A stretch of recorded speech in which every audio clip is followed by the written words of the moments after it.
सैयदना इमाम हुसैन शहीद करबला, इमाम आली मकाम सिब्ते रसूल रज़ी अल्लाह तआला अन्हु व अर्ज़ाहु अन्ना, जब मदीने तैयबा में थे और आपको यजीद ने बैत के लिए इसरार किया, और जानते हैं मदीने का गवर्नर वलीद बिन उक़बा इमाम हुसैन को अपने घर में बुलाया और रात के वक्त कहा कि आप यजीद की बैत कर लें, सब ठीक हो जाएगा।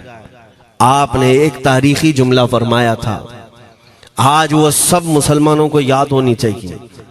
इमाम हुसैन ने ये नहीं कहा मैं हुसैन रसूलुल्लाह का नवासा यजीद की बैत करूंगा फासिक व फाजिर की, ये नहीं कहा आपने।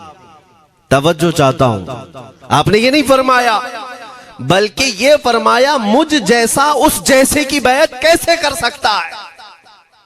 ये क़यामत तक आने वालों के लिए मैसेज है, हुसैन जैसा कभी भी यजीद जैसे की बैत नहीं कर सकता, और ना ही वैसों की ताकत को वो मान सकता है।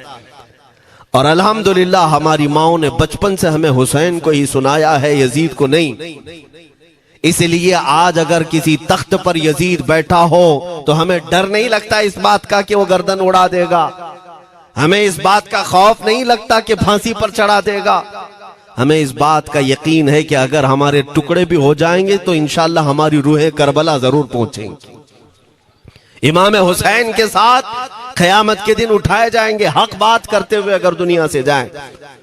अजीजा ने गिरामी वकार, मैं तारीख की चंद झलकियां आपके सामने रखूंगा। मुझे हुक्म भी हुआ है, बहुत जल्दी वक्त खत्म हो जाएगा, समेटना है। मैं चंद मिसालें आपके सामने रखता हूं। ताकत किसे कहते हैं, कुव्वत किसे कहते हैं। जिम में जाकर बॉडी बनाने वाला ताकतवर है, काजू बादाम खाने वाला ताकतवर है, मुक्के मारने वाला ताकतवर है। कौन है ताकतवर? ताकत किसे कहते हैं मेरे अजीजों? असल ताकत तो ये है कि तुम इस्तेमाल अपने हाथ पैर कुछ भी ना करो, लेकिन खलबली दूसरों में मची रहे। ये असल ताकत है, ये रब ताला की तरफ से दी हुई होती है इनाम में। वरना आप सोच सकते हैं कि हुसैन आजम के साथ जो लोग आए थे वो कुल काफिला कितना था। अलग अलग रिवायतें, इमाम हुसैन के साथ 135 लोग थे, बाज रिवायात में है 96 थे, 96 लोग थे, बाज रिवायत में 82 थे। शहीद होने वालों की तादाद 72 है। लेकिन इस बात पर अक्सर उलमा मुहद्दिसीन का ख्याल है कि 82 लोग थे, 82 लोग थे। 82 के मुकाबिल में कितने लोगों को आना चाहिए रास्ता रोकने के लिए? अगर किसी आम आदमी से भी पूछे तो डबल कर दो, ट्रिपल कर दो, 4 गुना ज्यादा कर दो। नहीं, 82 को रोकने के लिए पहले 1000 लोग आए, फिर वो 1000 के बाद 4000 प्लस आए, 5000 लोग सिर्फ 82 लोगों को रोकने के लिए आए रास्ता। फिर ये लोग 4 दिन तक रास्ता रोकते ही रहे, 5000 लोग मिलकर। 10वीं मुहर्रम होने से पहले पहले फिर तकरीबन 16000 लोग आए, यानी तकरीबन पूरे टोटल मिलाकर 22000 के करीब, 21000 समथिंग कुछ। 22000 की फौज क्या माने रखती है? किसको रोकने के लिए? 82 लोगों को। इसी से समझ में आता है असल ताकत किसे कहते हैं। ताकत इसी को कहते हैं कि उधर 3 दिन के भूखे और प्यासे हैं, उनके खीमों में साजो सामान भी नहीं, जंग के असबाब भी नहीं, और वो जंग की नीयत से भी नहीं गए। उसके बावजूद 22000 के सीनों में जो खलबली मची है, दुनिया इसी को समझ नहीं पा रही है। अगर दुनिया ये समझती है क्वांटिटी का नाम ताकत है तो हम उसको रद्द करते हैं, नहीं, क्वालिटी का नाम ताकत है। ईमान ये असल ताकत है। और एक तारीखी बात मैं आपके सामने रखता हूं। इमाम हुसैन का रास्ता रोकने के लिए सबसे पहले यजीद की फौज से जो शख्स आया था उसको हुर बिन यजीद कहते हैं। हुर बिन यजीद रियाई 1000 का लश्कर लेकर के ये इमाम हुसैन का रास्ता रोकने आए। 2 दिन तक इधर उधर घुमाते रहा, और जब जब नमाजें होती रही इमाम हुसैन मुसल्ला इमामत पर हैं और ये यजीदी इक्तिदा भी कर रहे हैं। हर जमात इमाम हुसैन के पीछे हो रही है। लेकिन मैं आपको बताता हूं 10वीं मुहर्रम से पहले इमाम हुसैन ने खुतबा दिया और यजीदियों से कहा, क्या तुम मेरी हैसियत को नहीं जानते? मैं फातिमा जहरा का बेटा हूं, हैदर कर्रार का नूर नजर हूं, रसूलुल्लाह का नवासा हूं। मेरी निस्बतें क्या तुम्हें नहीं मालूम? तुम मेरे खून से अपने हाथों को न रंगो।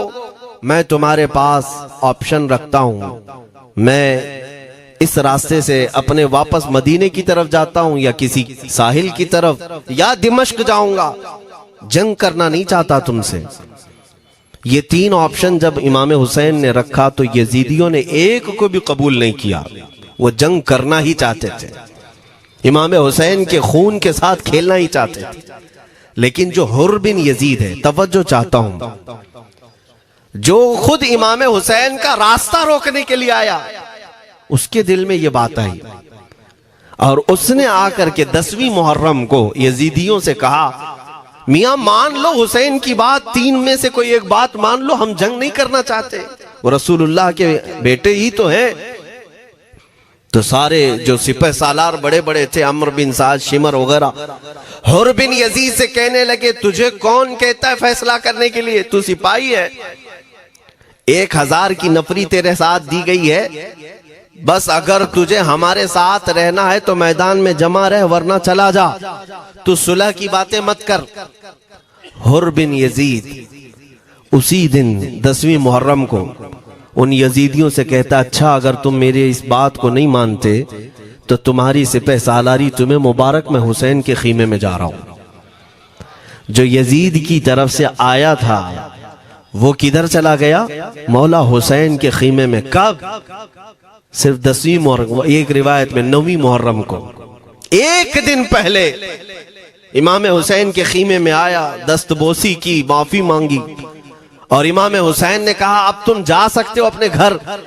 हुर बिन यजीद ने कहा, मैं उस वक्त तक अब आपका साथ नहीं छोड़ूंगा जब तक मेरे जिस्म में आखिरी सांस बाकी रहेगी, मैं आपके साथ रहूंगा।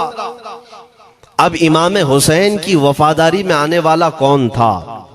इसलिए मैं आपको एक चीज दे जाता हूं मेरे अजीजों, अल्लाह अज़्ज़ व जल की कुदरत के फैसले हैं, वो जब चाहता है कहीं से भी किसी को हिदायत अता फरमाता है। वो बातिल कुव्वतों के मौजूद पलने वाला बच्चा भी कभी रब तबारक व तआला हिदायत देता है, उसे आलिम बनाता है, और कभी काबे की छांव में पलने वाले को मौला अबू जहल भी बनाता है, गुमराह कर देता है। हुर बिन यजीद मौला हुसैन के पास आ गए। जो बात मुझे कहनी है उसके लिए मुझे इतना वाकया बयान करना पड़ा है। मैं असल पॉइंट की तरफ आता हूं, क्यों मैं ये बयान कर रहा हूं। जब 10वीं मुहर्रम को जंग शुरू हुई, अम्र बिन साद ने तीर चलाया, तो जानते हैं खीमा हुसैन की तरफ से सबसे पहले मैदान में उतरने वाला यही हुर बिन यजीद ही, यही उतरे अपने घोड़े पर सवार होकर उन्हीं यजीदियों से लड़ने के लिए जिनकी फौज में ये आए थे, उनके मुकाबिल में लड़ने के लिए गए। और जब लड़ने की इब्तिदा हुई, सुबह से दोपहर के करीब तक वो लड़ते रहे, जवाल तक। अब जो बात कहना है तवज्जो से सुनो। हुर बिन यजीद ने सुबह से लड़ाई की, बहुतों ने वहां पर मैदान जंग में मुकाबला आराइयां की हैं, लेकिन हुर बिन यजीद की जो लड़ाई है वो तारीख में लिखी हुई है आज भी। उन्होंने यजीदियों के साथ जो जंग किया, कई घंटे जंग करने के बाद, जानते हैं तन्हा हुर बिन यजीद ने 120 यजीदियों को कत्ल किया। 120 की तादाद, एक घोड़सवार एक ही है, 120 को मार गिराया। उसके बाद जामे शहादत नोश किया। मैं तारीख पढ़ रहा था, वहीं पर हमने किताब को रोक दी। बहुत सारे लोग करबला के वाकयात में इमाम हुसैन के खानदान के बच्चों के शहादत तो बयान करते हैं, उनके जिस्म कट गए, उनके ऊपर घोड़े दौड़ाए गए, लेकिन तुम ये नहीं जानते कि हुसैनी शहजादों ने बातिल कुव्वतों के कैसे छक्के छुड़ाए थे। एक एक जवान ने